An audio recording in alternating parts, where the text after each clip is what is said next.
Di era media sosial, satu video bisa mengubah segalanya. Bisa dari yang awalnya niat berbagi, berubah jadi keributan nasional. Nah, inilah yang terjadi pada Willy Salim, seorang konten kreator yang awalnya ingin membuat konten masak rendang di Palembang. Tapi bukannya dapat pujian, malah diserang habis-habisan. Awalnya, Willy datang dengan niat baik, masak rendang 1 ekor sapi dan membagikannya kepada warga. Namun di tengah proses pembagian, rendangnya raib dalam sekejap, bahkan sebelum ia bisa menyajikannya secara resmi. Dari situ, muncul narasi yang beragam. Ada yang membela Willy, ada juga yang menyalahkan warga Palembang. Lalu, netizen mulai menggiring opini lebih jauh. Inilah yang berbahaya, karena sampai menyeret isu antar suku. Jadi, benarkah cuma salah paham atau ada faktor lain yang bikin kontroversi semakin membesar? Yuk kita bahas satu persatu.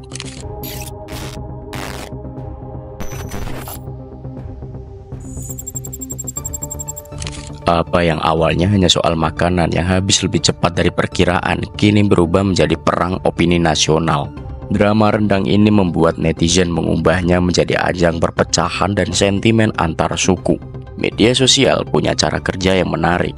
Sebuah peristiwa sederhana bisa berubah menjadi skandal nasional hanya karena framing yang dibuat oleh netizen. Dalam kasus ini, 2 kubu besar langsung terbentuk. Yang pertama yaitu kubu yang merasa warga Palembang terlalu rakus dan tidak tahu aturan.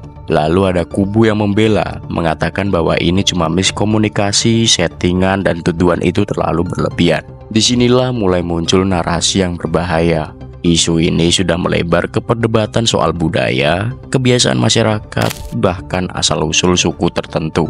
Netizen seperti lupa kalau ini tuh cuma hanya soal rendang, kita pun nggak tahu kebenarannya. Sejak kapan makanan bisa memecah belah bangsa? Salah satu alasan kenapa kasus tersebut semakin liar adalah karena sifat media sosial yang mempercepat penyebaran informasi, baik yang benar maupun yang dipelintir. Netizen lebih suka melihat drama ketimbang klarifikasi. Orang-orang lebih tertarik menyalahkan daripada mencari solusi. Inilah kenapa terus berkembang, meskipun faktanya sudah cukup jelas bahwa ini hanya miskomunikasi. Lebih parahnya lagi, beberapa akun anonim mulai ikut bermain, membuat narasi yang semakin membenturkan satu kelompok dengan kelompok lain. Hal tersebut bukan pertama kalinya peristiwa kecil menjadi besar hanya karena framing yang gak bertanggung jawab. Lalu yang menarik adalah pernyataan dari pihak kepolisian. Dalam kasus ini, kepolisian sempat memberikan pernyataan bahwa mereka sudah berusaha mengatur distribusi makanan, tapi tetap tidak bisa mengontrol situasi sepenuhnya. Pernyataan ini malah memicu reaksi lebih lanjut. Bukannya meredakan suasana, netizen justru mulai bertanya, kenapa dari awal gak ada pengaturan yang lebih jelas? Beberapa juga merasa pernyataan ini hanya semacam tanggung jawab setengah hati, seolah-olah ingin lepas tangan dari isu yang sudah terlanjur membesar. Kalau memang ada upaya pengaturan, kenapa situasi tetap berantakan? Bukankah ini justru menimbulkan pertanyaan soal efektivitas pengawasan di lapangan? Atau jangan-jangan semua ini memang dibiarkan terjadi?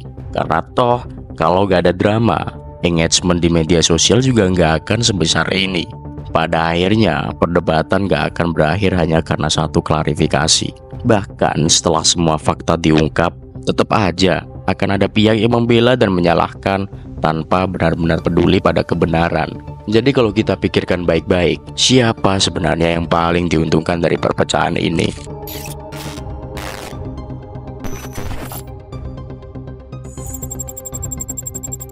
Di dunia media sosial, semakin viral sebuah kontroversi, maka semakin besar engagement yang didapat. Ada teori yang menyebut bahwa konten Willy memang sengaja dikemas agar viral, dengan memanfaatkan miskomunikasi sebagai bahan utama. Teori ini didukung oleh beberapa indikasi. Willy Salim tetap santai meski kontennya jadi bahan perdebatan nasional.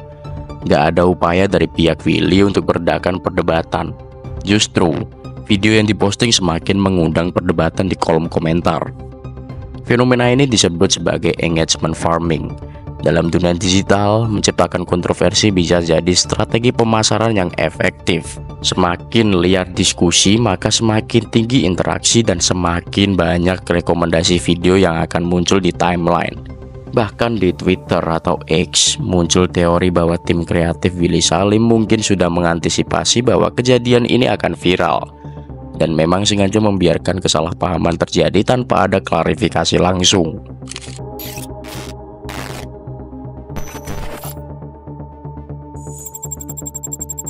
Fenomena komentar yang membenturkan suku bukanlah sesuatu yang baru.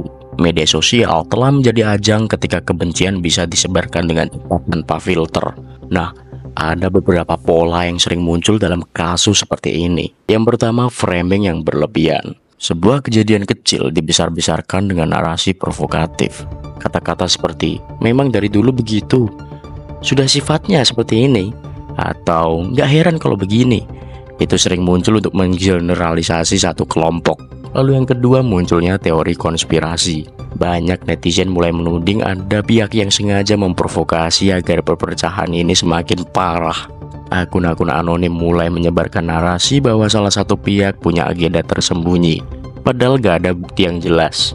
Lalu yang ketiga, ada efek bola salju.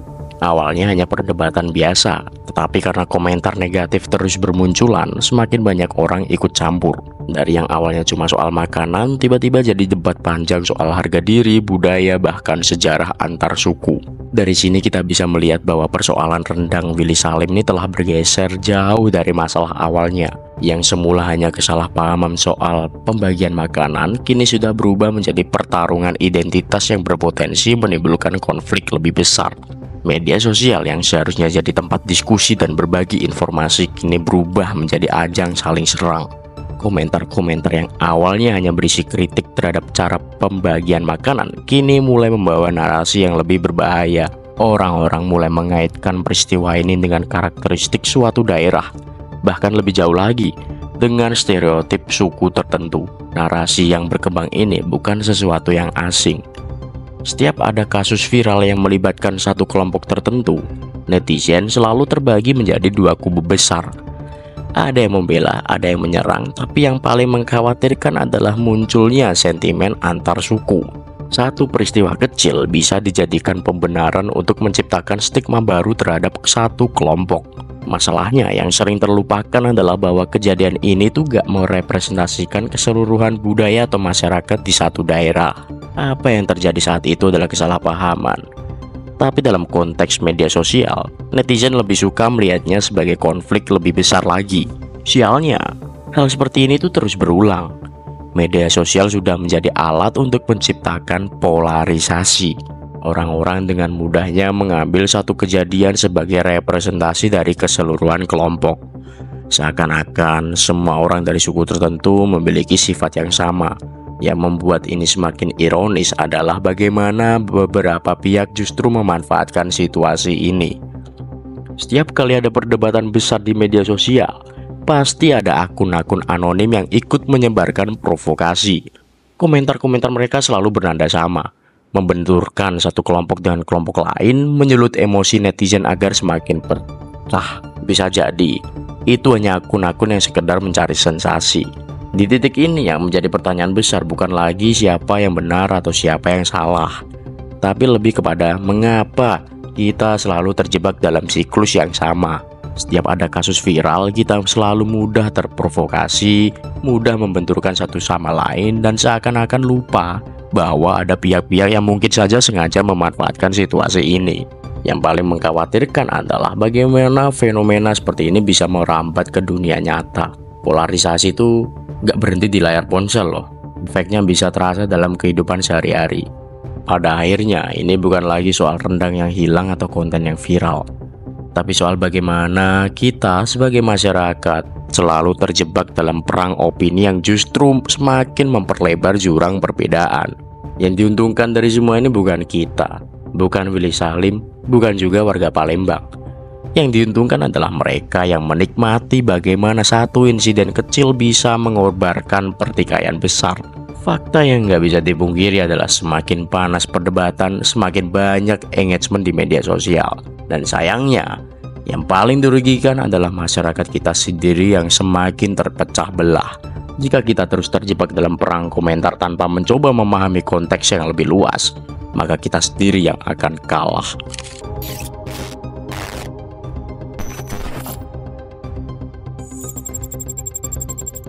Netizen kita terlalu mudah terbakar emosi dan seringkali hanya melihat satu sisi cerita. Fenomena engagement farming mungkin sedang dimainkan dalam kasus ini. Namun, yang paling berbahaya dari semua ini adalah bagaimana netizen dengan cepat membenturkan isu ke ranah suku dan etnis. Alih-alih melihat ini sebagai kesalahpahaman sederhana, banyak yang langsung menarik kesimpulan bahwa ini adalah cerminan budaya tertentu. Padahal kita tahu bahwa sifat individu itu gak bisa mewakili keseluruhan komunitas. Di akhir video, pertanyaan yang harus kita renungkan adalah, apakah kita sebagai netizen harus selalu reaktif terhadap kontroversi semacam itu? Apakah ini hanya kesalahpahaman atau bagian dari strategi untuk meningkatkan engagement? Dan kapan kita bisa berhenti memecah bangsa sendiri hanya karena satu video viral? Jadi apa pendapatmu tentang kasus ini? Apakah ini cuma kesalahpahaman atau strategi settingan biar viral? Jangan lupa like, subscribe, dan nyalakan lonceng notifikasinya biar kamu gak ketinggalan perbahasan menarik lainnya. Sampai jumpa di video berikutnya, Slords, dan jangan lupa tagline kita yaitu berotak baru berontak.